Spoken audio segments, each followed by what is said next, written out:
time to have a commission meeting. If you would join me, I'm going to offer a prayer and then we'll stand for the pledge. Lord, it's a great day. It's a great day to call Laclede County home, and it's a great day to look out this morning and just see your creation in its full glory this morning, Lord, and just good to see all the activity that takes place this time of year. Lord, thank you for those that are here this morning to provide us with information and provide the community at large with information, Lord, so that those who seek the information and seek the truth will be able to hear that and be able to know that the work that's being done on behalf of the department heads and all the co-workers here at Laclede County, striving to serve them in the most efficient way possible, Lord. We're just extremely grateful for all that our co-workers do. Lord, just be with us as we take up the business this morning, the agenda, and as we hear from others here. And Lord, we're just again grateful for the blessings that you allow us to enjoy here in Laclede County. We love you and we thank you in your son's name. Amen. Amen. I pledge Allegiance to the flag of the United States of America and to the republic for which it stands, one nation, under God, indivisible, with liberty and justice for all. Awesome. Sounded good. You back like the full house. All right, I have minutes from April 29th. Make a motion to approve the minutes as written from April 29th. Second. We have a motion second to approve April 29th minutes is presented. Any further discussion? Seeing none, all in favor say aye. Aye. Aye, all opposed, same sign. All right, we have visitors from a land far away. They traveled great distances to be here. So let's see what we need to hear, what we need to see, and since I have at least 6 representatives from this organization present, who's been nominated to speak first? You want to go first? Crystal? Crystal's He's not bashful. Crystal's gonna give a Yeah. Here we are. Let's Crystal, start. if you don't mind, would you please, thank you. Did you want to speak? No. You just want to bring it forward. I can, you want me to talk about it anyway? I can start and then I'll, Okay. then we'll have a thing to say in about 30 seconds. Anyway, thanks for inviting us today, and we're looking forward to gathering together with y'all a little more frequently, maybe to share some of the things that's been going on in our neck of the world with you, to kind of keep you up to date. We did just recently have our open house, which on all accounts, we believe was very successful. I mean, it was presented very, very well. Everybody stepped up and did an outstanding job of putting their best foot forward, and you know, we always wish maybe we would have a little more public there, but we had some, and those that were there were, I think, pleased and excited about what they saw. Hopefully everybody here was able to swing by that day as well. We hope to do that again in the future. We most recently got new signage put up, a little bigger, a little less cluttered.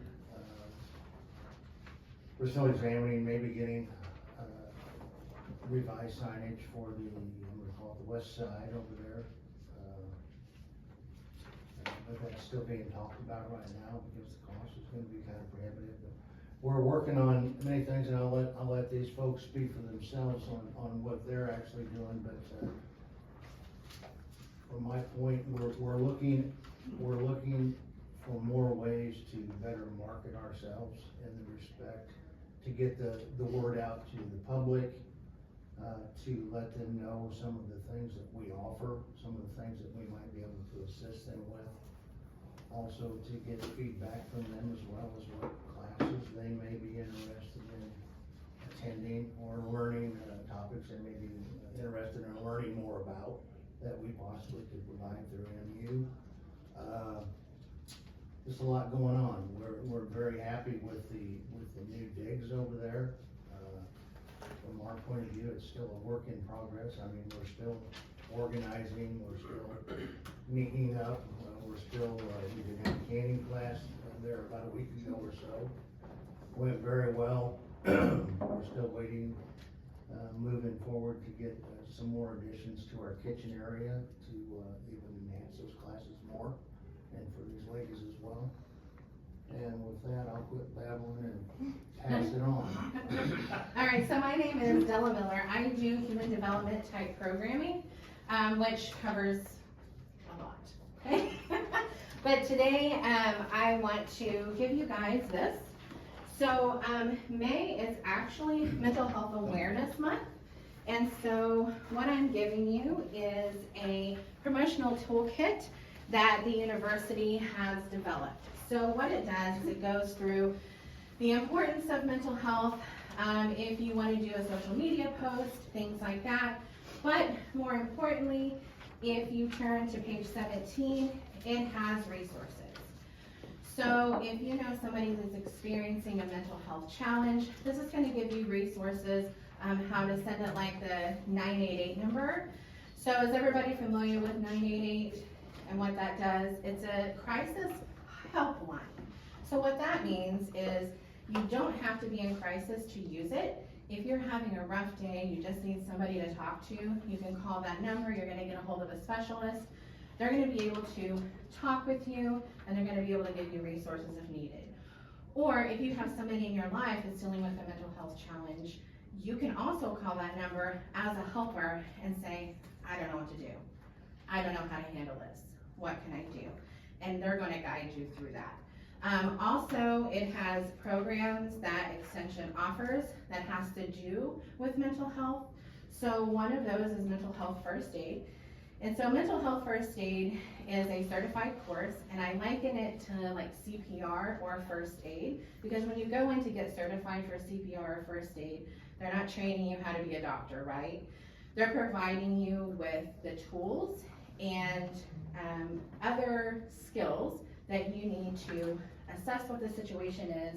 Can you help them? Do I need a call for additional professional help? So mental health first aid is the exact same thing. We bring you in, we talk about signs and symptoms, we talk about resources, how do we handle that, how do we assess, how do we connect them. So it really is more about the tools and the education needed to kind of spot those things and how to handle them, because mental health is a big issue, okay, just across the nation. And so the more that we know, the more comfortable that we are talking about that, then we can get those people connected to that type of help. So if you're out in the community and you hear people saying, hey, I want to know more about mental health, we have this program. We do it virtually every single month. We alternate between adult mental health first aid and youth mental health first aid. So it's individuals working with adults and individuals working with youth. We have done this program for huge corporations, we've done it for small groups, we've done it for churches, anybody that wants this information, we can provide that programming. So if you're out and about and you hear somebody needing that, please contact me. I can get something going and I can kind of connect them to where they need to be. Della, I have a couple of questions, if I may. Yes. You know, we do hear a lot about mental health.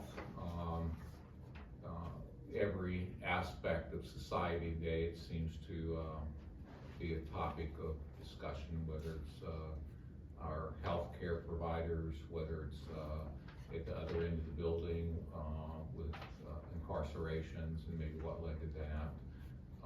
Maybe it's with our coworkers sometimes, right? Why is there so much mental health today compared to when I grew up? Well, that's a good question. So there is some research that says that we're just more aware that it's always been here, but we are just more aware of what those signs and symptoms are. So that could be part of why that is. It could be that our society is in turmoil a lot, and so some of that can play into that. So, but at the base of it, I think that it's more awareness as to what is going on. And so it's not that it's never been an issue, it's just that we're bringing it more to the forefront. And unfortunately, we don't have enough professionals to help with the crisis that we're currently in. And so getting people connected with the right professionals has been a challenge too. So that's why that 988 number helps. That's why being that connector really helps in those situations. So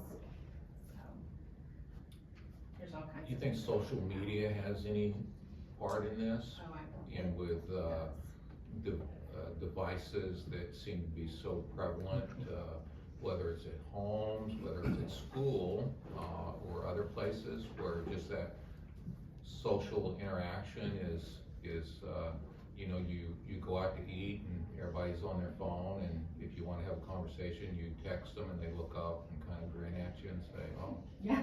you know, we're all here. I wonder if that's part of it. Let me ask you another question. Not sure if this would fit or not, but just to sow a seed with you. Sure. We have some opioid funds available.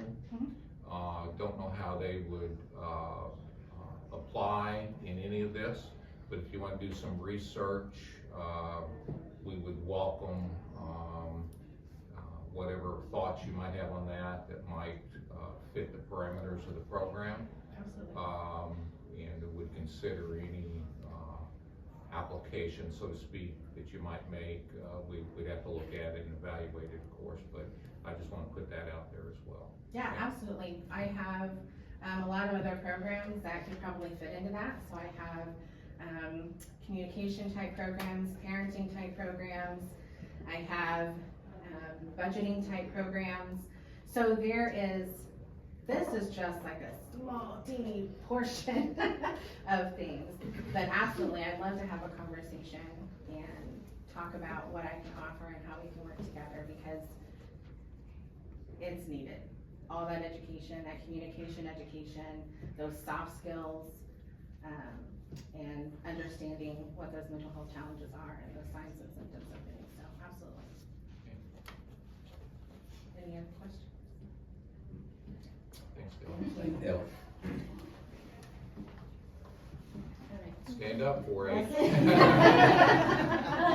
Yeah, so as Commissioner Angst said, I'm the 4-H educator for Laclede County. If you guys don't know me, my name's Lawson. Anyway, 4-H is my kind of area of expertise. We have about 113 youth in our program here in the county. Our program here is the typical community 4-H clubs that you think of when you think of 4-H. Statewide, we're trying to branch out from that a little bit, and so I am working on trying to get into the schools and to do some 4-H programming in schools. We can do in-school programming, we can work in after-school programs, things like that. That's something I really would like to do to really, bring in some new kids and show what we do through 4-H, because sometimes when people think 4-H, they think animals, and they think of the fair, and we definitely do a lot of that. The community that we live in, we are heavy on those livestock projects, but in your little paper here shows some of the other things we also do. We have a pretty big quilting and embroidery project going on right now, which I think is pretty cool, because you don't typically think of a 8-year-old kid as somebody that's going to start quilting, but we have some that are actually very, very talented in that. We also have, cake decorating, cooking. I'm working on branching into some STEM stuff, so science, technology, that kind of thing. I'll be real honest, sometimes the computer science part of that is not my strong suit. I learn more from the kids, I think, than sometimes they do from me, which is fun. Every meeting I go to, I learn something new, and I'm kind of amazed by what those kids know and what they can teach me. So through April, in your paper here, it talks some about the community service that our clubs have done. We have 4 active clubs in the county. All of those clubs try to do some community service throughout each month, and Friendship 4-H Club every month does a service project. So this month their project was helping with Life Point's extravaganza Easter egg hunt, so they helped stuff the Easter eggs, went out and hid those, and helped them out. Country Kids is a 4-H horse club. This month their community service was a donation to Paws and Claws. We are also, I think today's wraps up the Clover sales over at Tractor Supply, so when I leave here I'll have to go bring the table and all of our 4-H stuff back to the office, but we have been doing a fundraiser over there, so if you guys were in Tractor Supply, they should have asked you at the register if you wanted to donate to 4-H. Typically our county, I'm really proud of this, but typically our county makes the most statewide in the Tractor Supply Clover sales campaign because our community is very supportive. So thank you guys for that. We also hosted a class from the high school over at the extension office. They brought them over. Justin Sly brought 16 kids. Ashley, Crystal, and I talked to them about what is extension and what can we offer to them. And so on the back, it's kind of hard to read, but I tried to put in a picture of one of the notes. Everybody left us a note that day, and they said they had no idea that we even offered that kind of programming in the community. And so, as Ed said, it's important to really market ourselves and get out in the community and show those things that we offer. And I apologize for not bringing over any 4-H packets or flyers, but I took my grandma on a little trip this weekend and we got home late last night and I was in a rush this morning. Excuses. But if you guys would like You've been hanging out with those kids? I have, and I've picked up some things, but anyway, if you guys would like some of those flyers, I'd be happy to bring some over later. All right, Ashley. Okay. You're up. All right, so I'm Ashley Blain. I am one of 2 nutrition program associates here in Laclede County. The second is Teresa Bell. She has been with Extension for a very long time. Almost 20 years. Almost 20 years, yes. Next month is going to be my 2nd year, so I'm moving right along there. So I brought you guys a handout to kind of show a new curriculum that we're marketing. It's called Families Eating Smart, Moving More. And this is geared towards people with families, maybe younger kids, maybe older adults. We go over meal prepping, food safety. We go over stuff that's specified for when you're pregnant and infants. We also go over the importance of physical activity. So we do exercises with every class from that. And on the back, when you complete 6 of these lessons, you get to choose a free appliance of your choice that the university provides through our land grant. Another part of my job, I go to food pantries, I go to senior centers, and I do SNAP outreach, help people sign up for food stamps. We do gardening. The biggest part of my job is I go to schools. I personally go to Julie Barber, Boswell, the middle school, Head Start, and the Early Childhood Center, and I teach nutrition to preschool. We can go all the way up to high school with that. We go over the importance of eating from all 5 food groups, the importance of physical activity, just staying healthy. So that's a good part of my job, and I get to work with every age that there is, so it's generational.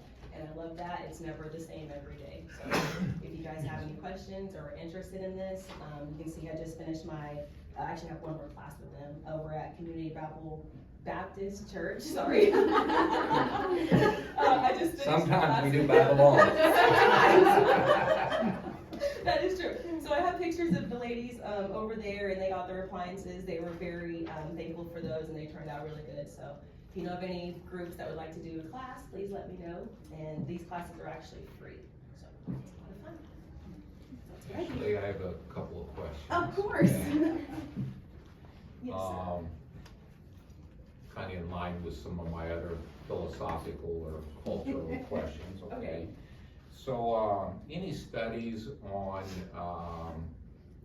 what I guess I might refer to a terminology I heard years ago about open and serve or open heat and serve? You know, with the cost of groceries, I'm just curious if there's been any analysis or studies what a family might save, if anything, because everybody's buying prepackaged foods.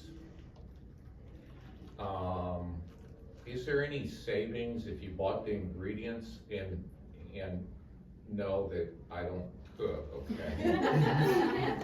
So I'm not advocating from a position of strength here, okay? But I'm just curious, you know, you can get your salad in a bag. You know, we get all this ultra processed food and so forth.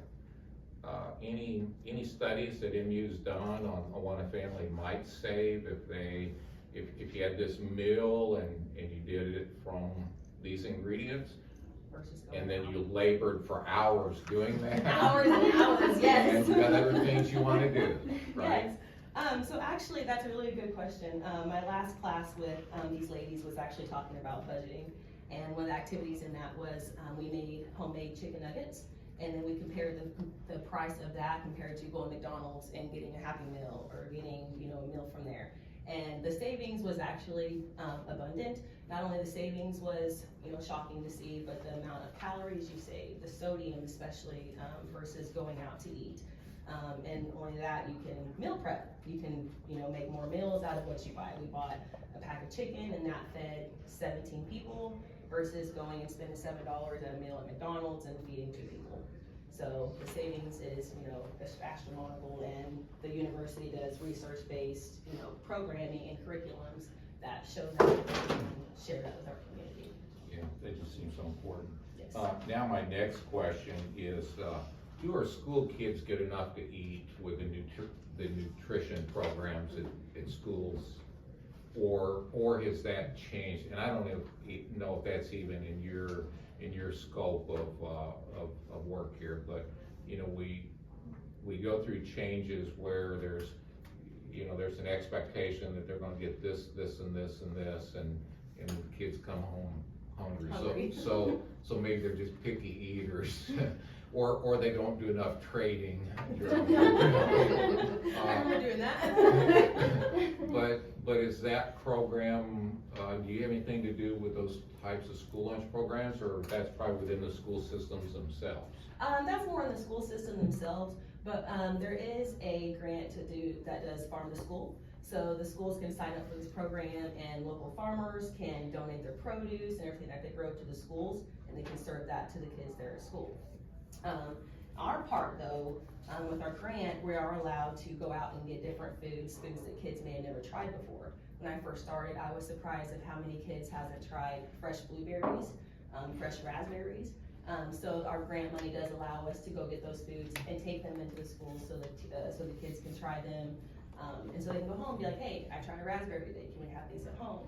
Or we made a salad today, can we put this in our salad at home? So I have a 5-year-old and she comes home hungry a lot, but she's picky. And so that's another aspect of this job. I'm like, okay, well, you gotta try to eat some vegetables, you gotta try to eat some fruit. Because I don't think kids have that rule figure at home a lot, because kids are gonna eat what you serve them and what you eat. You try to be a good role model for them. So I think that they do get really healthy meals at school. I do think that they stepped that up a lot in the recent years. And I do know that they get snacks throughout the day. I'll go in and teach class and they're just sitting there eating cheese puffs or something. So I mean, they do get food throughout the day, and I think it's just I think kids might be hungry. So, yes. Thank you. Thank you so much. And we have others from MU that want to speak. Allison? I can speak to something. So I'm Allison Gunter. I'm the Extension Engagement Specialist for Extension in Laclede County. My role's a little bit different than these ladies. What they do is they go and do programs and stuff. My job is to work with them, to work with the commissions, to work with the councils. Kind of to what you were speaking on, Randy, about the budgeting and knowing if it's cheaper to make all your food at home rather than going out to eat and stuff. There is a new position that is coming to Laclede County. It's posted right now. It's a EFMEP person. So they would do what Ashley and Teresa do, but they would only do it with adults. So the program that she was talking about, that she has right there, where she was going and doing classes with adults, they have some different programs that they can do, so they won't go into the schools at all with the kids. But the idea with their program is to work with the adults to then be able to help with the kid, better serve the kids and to be eating better. That position is posted, it's fully paid for by the university. Right now, I don't know if we have any applicants, but I know Crystal pushed it out to the council members, and the council members were gonna push it out to the community, so if anybody knows, it's a full-time position, full benefits, they'll be housed in our office over here, so we can definitely send you guys that information.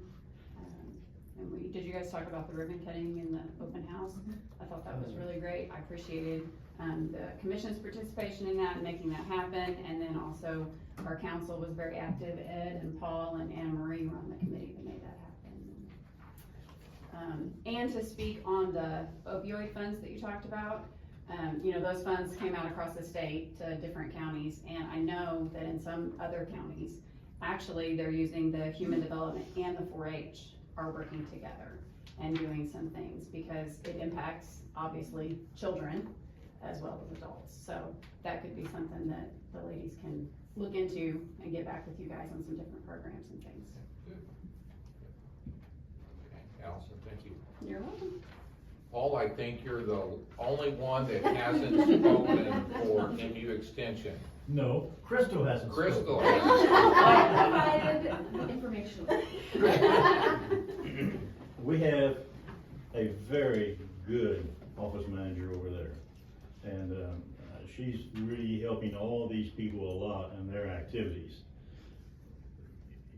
I have to say that 3 years ago, I really didn't know that much about the MU extension, what they did, what they had available. And I think one of our biggest problems, and they have been addressing this, is letting people know what is available to them through the extension office. And there's a lot available. There's a lot of help that can be given, and I think we're going to see a lot more activity from these people on getting that information out to people in this community. So, I learned from that. Back when I was growing up, all the farm ladies, they had a group that, I don't remember what it was called, WPFA, I don't know. A group like that, and they all got together like once a month at least, and they quilted. Well, we have, opportunities for people to learn how to do that. They talked about canning, and we have opportunities for people to learn how to do that, which there needs to be probably more of. So, and there was a kid organization that went along with that, okay? We didn't know what 4-H was or anything else, but there was a kid organization that was part of that, and so we've progressed in our society from where we used to be. So anyway, good group of people. And Crystal, you gotta tell them what you do. Everything. On the spot. She keeps it running It'd smoothly. be easier for what we don't do. The kill Right. us. Yes. Yes, People bring in weird things, and I try to direct them to the appropriate people. Someone brought in a meteorite during the open house. I tried to direct her. I have people bring in half-rotten potatoes, and I've got to figure out who they need to talk to so they do not have half-rotten potatoes growing or decaying in their gardens.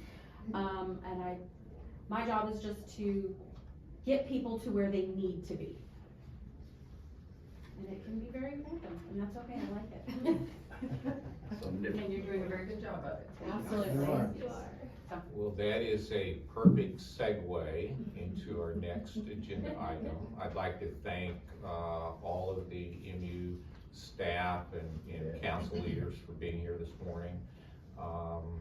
We enjoy the relationship that we continue to develop with MU. We do believe it's a component of our community that is a well-kept secret, so I continue to reiterate that in the conversations I have, and just all the commitment that you have, and the 4-H program is just awesome. So just thank all of you for what you do on behalf of Laclede County, and thank you for being here this morning, and you're welcome to stay for the remainder of our meeting if you'd like.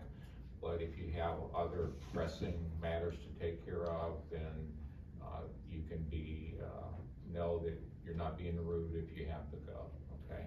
So I'll leave that up to you. But now the segue would be to my next presentation, and this will be the Foster Care Awareness Month. And we'll give you all a time to answer your. See you guys, thank you, appreciate it. Thank you. You bet. Good to see you.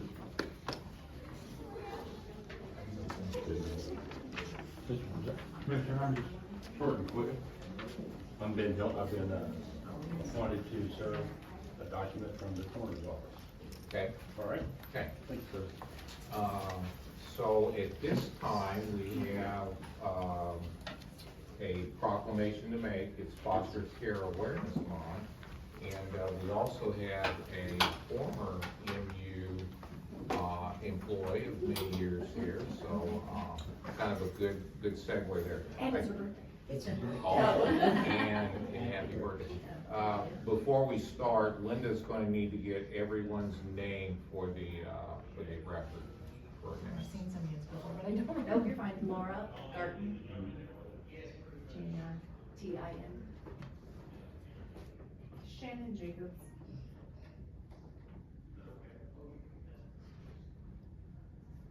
Connie Dunham.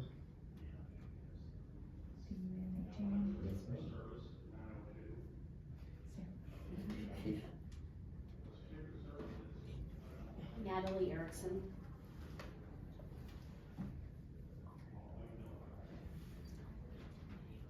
Janice Roberts.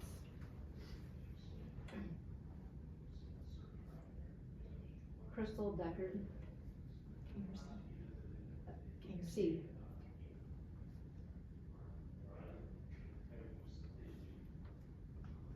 Shawnee Dansby.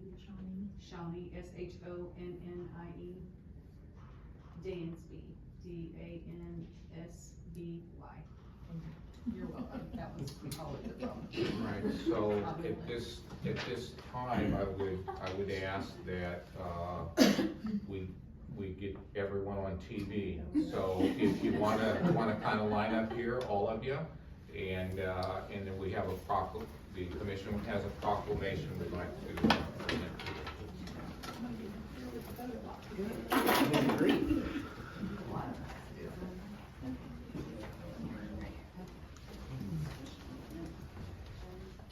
to you. You know what, Jack? I may have to back up. There's never a good spot, is there? All right. On behalf of the Laclede County Commission, we would like to recognize Foster Care Awareness Month.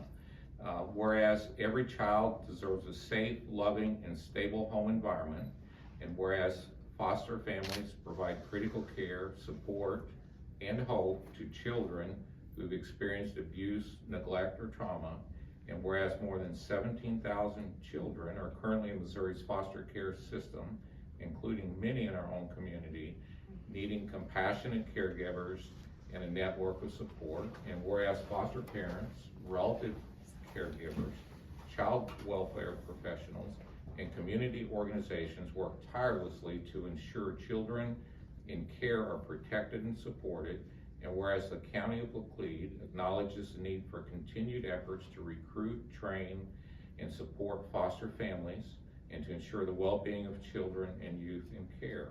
And whereas Foster Care Month is a time to recognize and honor the vital contributions of those who make a difference in the lives of children, and to raise awareness of the ongoing need for foster homes and community engagement. Therefore, we do hereby proclaim May 2025 is Child Foster Care Awareness Month.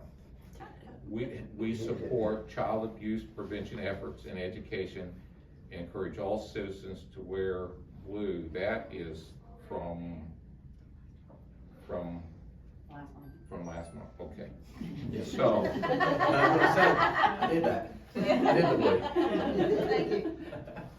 Now therefore, the Laclede County Commission, Randy Angst, Presiding Commissioner, Erik, Lindsey, Eastern Commissioner, and Joe Wasmer, Western Commissioner of Laclede County, do hereby proclaim the month of May 2025 Foster Care Awareness Month.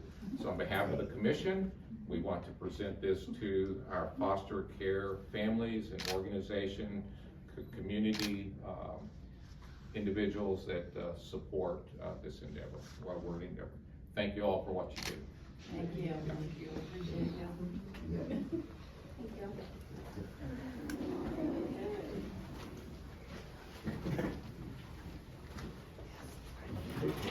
Ian, you're welcome to stay, but if you have pressing matters to attend to, Just any matter you want to. Anything that matters. Thank you guys so You much. bet. Have a good day.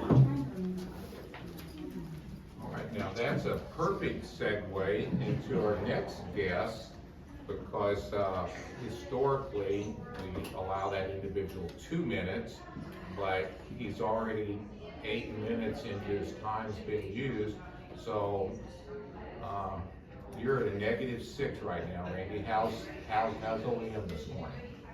OEM was great this morning. This may be a 2-minute. So, I know that you all at this table are aware, but there are now 3 open, we'll just call it investigations for federal disaster reliefs in Missouri. 3 in the past 6 weeks, which is probably a record. I don't remember that happening, you know, in my 13, 14 years. But the storm we had last week did a tremendous amount of damage in the Springfield area.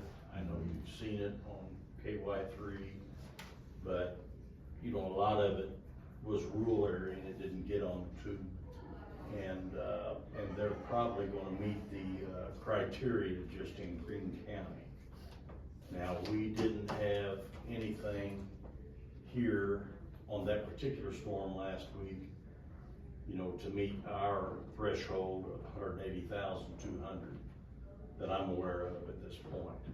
So we probably won't participate in that 3rd federal disaster request. And none of them have been presented officially to the president yet that I'm aware of. Jack, we'll have to double check on all this, won't we? Okay. Okay, just so we make sure to get the right information out. But there are 3 working disasters at this time. And on this last one, you know, I pulled records with everybody, and I just don't think we can meet our threshold to get involved in this last one. But we're definitely involved in the first one, heavily. And I don't know what the time limit is on that. In my opinion, it'll be a couple of weeks for 3 before, you know, it's officially presented as a declaration. And if you have any questions, I'll try to answer them or get the answers to it. Other than that, Tahoe's ready to roll. So whenever you want to do that. Would it be possible that you and maybe one of the volunteers get that over here to your office? You want it at the office? You want it right Yeah, here? well, probably, I'm assuming in the office, in order to remove any equipment that's in there, but has all the equipment been removed out of the top? I'm gonna work the last 2 days diligently, and it's ready to roll, I believe. Okay. So, Okay. Give me another day. Okay. As soon as you are certain that all the equipment that would be need to be removed is gone from the vehicle and stored in your office, then let us know. We'll get out a public notice on that's for sale. Okay. Webster County says, thank you for what we did yesterday. Wright County. You know, that saved not only save them a little money, but, I mean, you just can't find those tubes anywhere. You've gotta ship them in from out of the country. And we know what that process would be right now, so. So I think we're aware of some of the conversations that took place, but, I would still ask you to that we get like some type of official letter from them or communication we just put in our file that we. Yeah, I thought that was done, but I'll request that today. Maybe it didn't come to email that I've seen, so, yeah. But they said, It's not Thank important, but I you. think for our files, it's important that we have where those items went to, so. and late yesterday, those tubes were tested, and they were all Well, that's good. good. Is this on sirens? Yes. Yeah, storm siren repeater tubes, that's what they're called. And Joe, we did have to do a little buyback deal out there, but it worked out good. You know what I'm talking about, right? Yes, sir. Okay. So it's all good, and they said thank you. I'll try to get your document today. Just something for the records. I think that's all I have. All right, any questions for Randy? 2 minutes, exactly. Good job. Yeah. Maybe 5. All right, seeing no questions for Randy, then, James, 911 update. For the month of April, we had logged over 4,264 events. Basically it breaks down to about 71 events per 12-hour shift. We finished onboarding our 2 newest dispatchers that we brought on during the month of April. All their initial training is online. They should have no problems meeting their training objectives. And we are one of those new trainees will be moving later this month, towards the end of this month, to night shift. We currently sit at the time I type this, 6 out of 12 frontline dispatchers, but we onboarded 1 yesterday, so we are now at 7. We have 1 additional that we are going to offer and try and bring on in the next couple of weeks. Should bring us up to 8 out of 12. Also during the month of April, we celebrated Dispatcher Week there in 911. We worked with the Laclede Record, who helped us get a little spread out there for all the dispatchers to get them recognized for the community and what they do. We pulled stats for their time here. We're able to publish basically, I call it a baseball card, but it's the work and the stuff that they've been able to action in dispatch since they've been here. We also worked with the Sheriff's Office. They hosted some high school students coming in for a couple of rounds one day. We brought them into dispatch. We gave them a tour. Actually, it lasted about 30-40 minutes. We went through the different things that happen on dispatch, how to become a dispatcher. And then we also were able to show them a couple of calls as they came in live and how they get action, particularly when it's, whether it's law enforcement, fire, or an EMS call. And then last thing to report, I also attended the Region I Homeland Security Oversight Committee. That's a quarterly meeting that happened back April 24th. Randy also attends with us. The committee comprises Crawford, Denton, Laclede, Marys, Phelps, and Pulaski County. And that regional Homeland Security Oversight Committee is responsible for all matters related to the administration of Missouri, the state of Missouri's Homeland Security plans, programs, and services. And it follows the SEMA Region I, and that's why we're part of that organization. So I attended the meeting. They talked predominantly about upcoming grant opportunities that I'm going to try and track on to see if it's something that we are able to, that is worthwhile for Laclede County when it comes to any type of new equipment purchasing for whether it's 911 or some of the other emergency services within Laclede County, to see if we can help pull some resources funding wise, as well as any planning when it comes to disaster recovery. That would be a bleed over between 911 initial actioning and OEM, and that's why OEM's sitting there, so. Outside of that, pending any questions, that's all we have, and I have no significant events over the next 60 days that I'm tracking. Short of what's gonna happen later today, I don't know. So Any questions? Okay, I've got one for you too, Lee. I have a comment. Okay. Never have I heard a more systematically NIMS, National Incident Management System, following on a major event as professional as I heard this Sunday from his 911 group. There was a major incident within Laclede County. It took hours. I was there about 2.5, 3 hours, but it was a 4 to 6 hour stretched out event. And the guys and girls, guys being him, at 911 did a top shelf job, sounded professional. Every lead was followed up. I mean, it was what you want to hear out of a 911 organization that is well trained and well organized. You know, it went as smooth as I've ever heard, as smooth as any major incident in Greene County, Springfield PD. I'm not saying they don't do a good job, they do, but the professionalism that I saw Sunday out of the 911 group was absolute top shelf, and he's commended for that. we also pulled in outside agencies, cause I know Highway Patrol came in too. Yep. Good. They worked with everybody, and everybody got along good, and everybody, you know, took their piece of the pie, and that all starts at 911. That's where it starts, and that's where it ends. And it started and ended very good, very professional.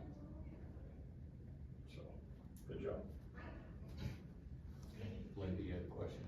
Are you guys seeing any budget cuts through Homeland Security? Are they talking about any that you're hearing? No, actually, the sense that I got from the meeting was they're surprised they're getting funding. Federal funding. That they're getting funding and it's not, yeah. So, there was 35 days there when there was a freeze. Yeah. That freeze was lifted last week, and things are kind of back to normal. In fact, they're probably a little better than what they were. Okay. Now, I don't know what the outcome is gonna be in 6 months. I don't know if it's gonna be, you know, if it's gonna say FEMA, if it's gonna say something else.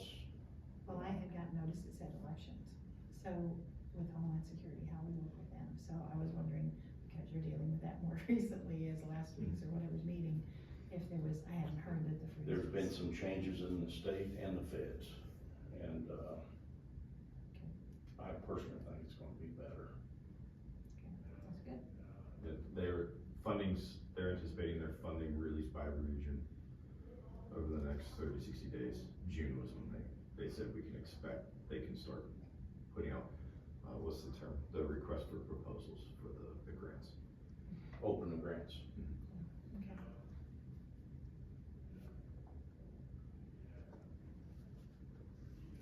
Okay, very good. So next we will hear from Mike in maintenance. Mike, good morning. Morning. Want to give us an update on maintenance?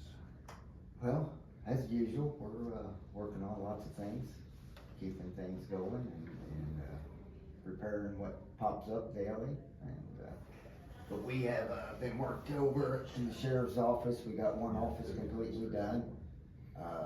We got a crew coming in at the end of the month to do the floors.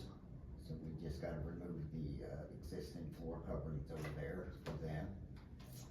Of course, MTS is working out here on the building, sealing it, money well spent. A lot of our water leaks are not actually in the ceiling roof, some of them were in the cracks in the building, you know? Anyway, I should turn that off. So anyway, that is money well spent. During that last storm, we actually had part of our, roof covering blow off, just a small portion of it. And we repaired that and let Ivy Roofing know that we had a spot there that was bad. And, they should be here the next 3 weeks or 2 weeks to start their process of, recoating. There's some troubled spots up there that we want to definitely have them, address, before they just throw coating over it. Some areas that are, prone to leaking, especially during high winds and rains, so.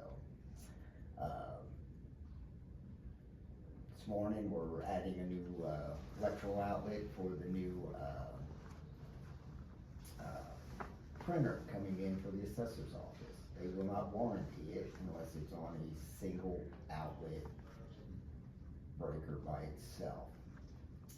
So we suggested that they, also buy a surge protector and, battery backup for that. Because when we do have surges in this building, it blows light bulbs, we've had four lights completely melt down, and, hot enough that they actually, just, melted the plastic and bent in half, so. So in the next few weeks, we also got, like on this Thursday while we're closed, we have that triple duty valve being replaced. While the water is shut off, me and Lou will be here and we will, replace 2 valves that are leaking, that have been leaking for years. One of them was already sitting down in the basement, the other one I purchased. So we will, take care of those 2 items while we have the opportunity, with water down. So that will be a busy day for us, but it's a good day to do it. Nobody will need the water except for the jail, but, hopefully they could deal with that for a few hours. And, the list of stuff that needs, going just keeps growing, we just keep plugging away at it, so. Anybody got any questions? Mike, I do have a question. Yes. You mentioned the floors. Is that in the cells? No, this is just the floor in the new sheriff office part. Okay. Can you share with me what the cost of that's going to be? Yes, Don Thompson, who specializes in doing those floors. Usually they do them for a lot larger area. So getting somebody to even look at this 600 square foot that we're doing has been a process. I've reached out to other flooring companies, Falcon, Richardson, them guys, if there's anybody else out there that does this kind of stuff, because we gotta remove the glue. So it takes a special blade or cutting wheel to remove the glue, and then you go down and you sand the concrete down just a little bit, and if it's in good shape, we'll put a polish on it. If it's rougher than what they think, we'll make patches and do acrylic over it, which either one lasts a long time. They're very durable, shouldn't have to ever be messed with again for many, many years. But the bid came in on that about $7,300. So. That should come out of that budget from the sheriff's rebuild. That's not coming out of mine. So this is the old 911. This is the old 911 area, and then the sheriff's where, the deputies sit now and do the Yes, reportings, courtroom. and then around to the evidence room, back in there. That should take care of that, be a done deal, shouldn't have to mess with it, so. Okay. while we had MTS here working on the building, we also addressed the, some of the, bricks that are broken and cracked along the building. So before we decided to, water seal it, I wanted to have those repaired. So, in a separate deal, from them, there are guys specialized in that. So they're gonna repair the brick and, places around the building where bricks are falling off or getting ready to fall off. So, they're working on that also. That was about $6,400, to have them do that while they're here. They already got the lifts, they already got the equipment here to do it. It was a good time to jump on that and get that repaired too. Very good. And the, I think I was up there and visited with James the other day, the issue with the HVAC and the new 911, is that resolved now? We should have that resolved. That is a really sensitive unit, and the guys that come in and program that, it's kind of like a constant battle between who's warrantying it and who's helping the IT people to program it. So they have to resolve those issues before they can actually get a hold of somebody to go through the programming to make sure it was programmed right. But it seems like Train does a few updates, and a lot of times when they do that updates on that stuff, you run into problems. So, 2 of the times that has shut down since I've been here, I believe has been from updates. This particular air conditioning unit is like the Cadillac of the Cadillacs. It's got every, whistles on it and horns and whatever. So it just takes one of those items to maybe cause a problem and shut down that machine. Now, a lot of them will just alarm and they won't shut it down. But, it's like any of the other machines. If something's not running right, that thing just, and it could be nothing to do with the building staying warm and cool. It's just some sensor out there is telling it that it's got a problem. While we're talking about the air conditioning, rooftop unit 6, looks like around July 7th for us to finally put in the right compressor and have that rewired back the way it was originally put in. So apparently we had put the wrong compressor in there a year or so ago. It takes a two-stage compressor. We put a 1-stage compressor in there. Yes, it runs for about 3 cycles, 4 cycles, then the computer tells it, hold on, you're only supposed to be running at half speed. It shuts it off, tells it's froze up. So I got Gold Mechanical working on that, which so far they've done very good at troubleshooting some of these units and explaining them to us so we know more about them. So far I'm very happy with them working with us. So as for cost wise, it's all about the same no matter who you bring in. But technician wise, some of these guys are more local, so they don't have a 4-hour drive to get here. They're, Grove Springs, Conway, they can schedule the next day or day after and be here at, 7 in the morning and ready to go.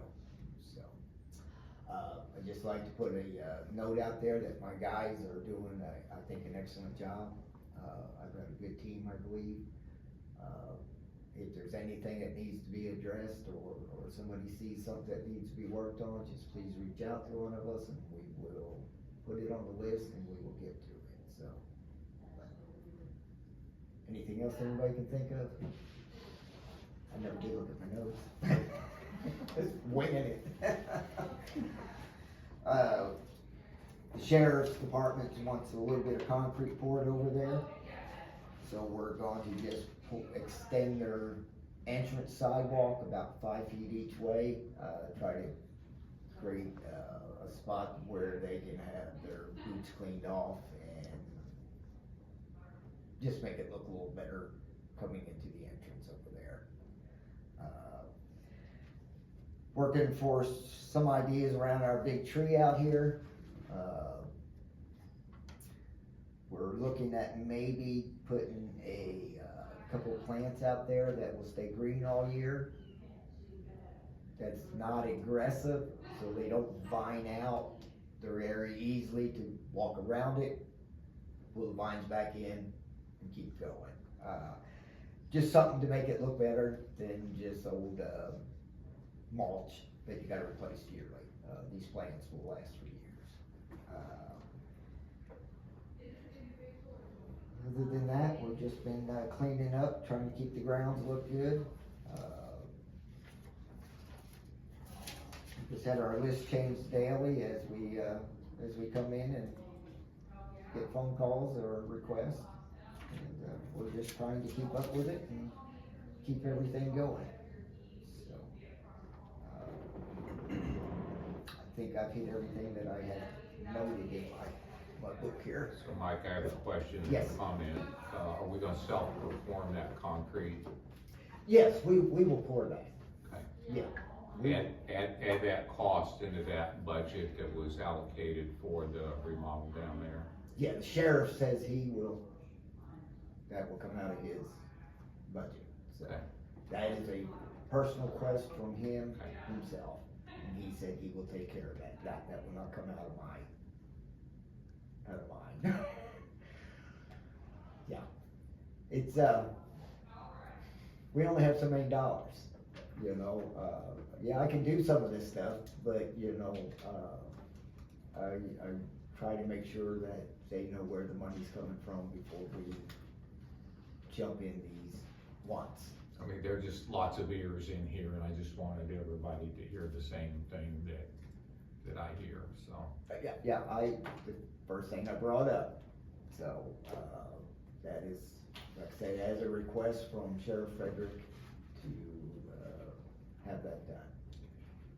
I don't have any further questions, Mike, thank you. Gentlemen, any questions for any of our department heads?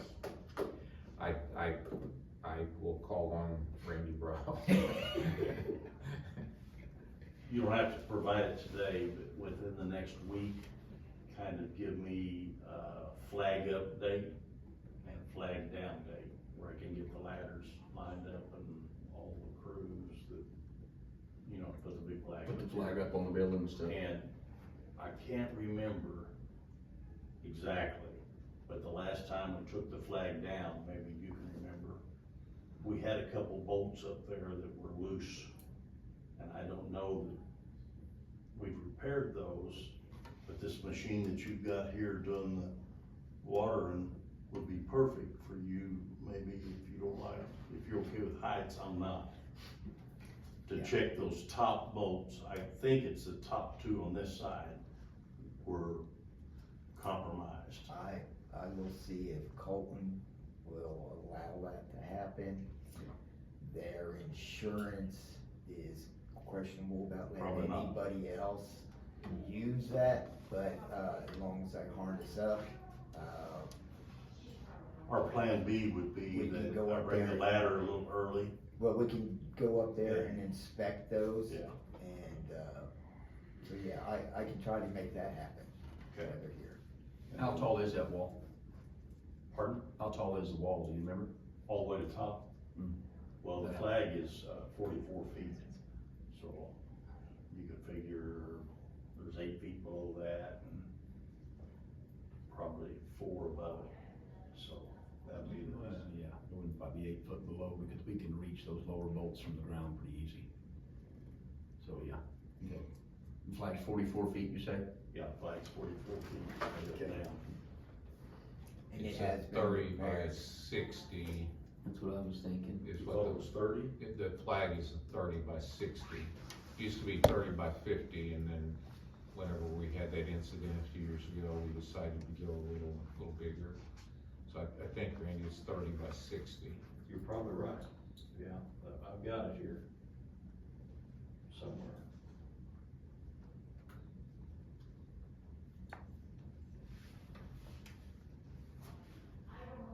And the condition of the flags are sufficient to go back up. I think We have the one little tear, and, I'm relatively sure down on the lower left, I'm relatively sure it's taken care of. It's been repaired, it is upstairs on the 3rd floor. 32 by 64. 32 by 64, right. It is upstairs on the 3rd floor, we picked it up from Brew Industries. Yeah. Earlier this year. Is it in its red barrel? It is in that red barrel. Love it. So, Joe, if you come up with what date we wanna install, so give me one date, and then give me a rain out date, which typically is the next day. Yeah, normally, I mean, that's what I've noticed before, what little bit of involvement But you I've like had to with do it it. prior. Don't you still wanna do it on Tuesday, where it follows, where we break a commission meeting, and Sure. I think that's a good Yeah, plan. it's- Just give me We'll what Tuesday. discuss that and move forward with it and go from there. Yeah, see what we can do. Check the calendar and see how things are playing out.